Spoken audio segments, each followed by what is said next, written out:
does. Apparently, we want to weaken Russia. This is the strategy. What strategy is that?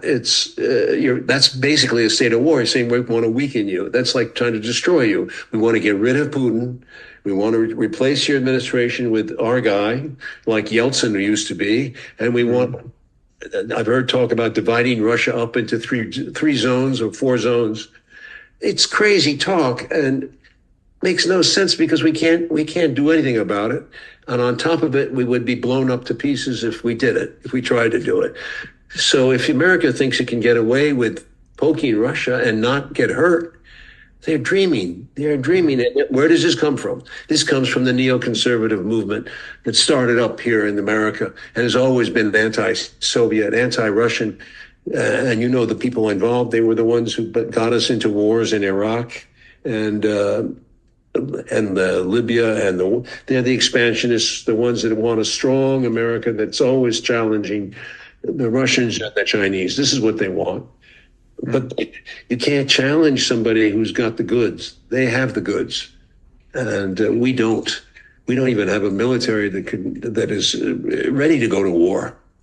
But we're certainly ready to use the Ukrainian military as fodder, cannon fodder. We're fighting over a pride, and we're fear of Russian, Chinese empire, BRICS taking over the economic world. Well, that's happening, and it will happen, and nobody's going to stop it unless you go to war.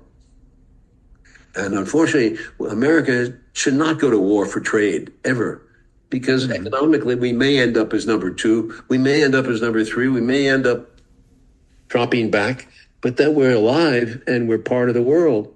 I don't see what's wrong with that. We don't have to be the bully. We don't have to be the dominant factor. We talk about a hegemonic world, a world where the United States is in control. That's not realistic anymore. The world is multipolar, and unfortunately, we haven't been able to accept that. I don't understand. I don't understand why we can't accept it. What's scary is that we don't seem to realize what a war is, you see. I've been to war. I know it would really be destructive to not only our economy, but our society, our civilization, even a limited war. And I don't think that people understand it. I mean, they had 9/11, they had 2001, and they talk about it, but that's not the real war that we should worry about. But this is much more dangerous than the American people and the European people know, much more, because America is too prideful and too arrogant. So the moment we don't get our way in Ukraine, we're going to be very nasty.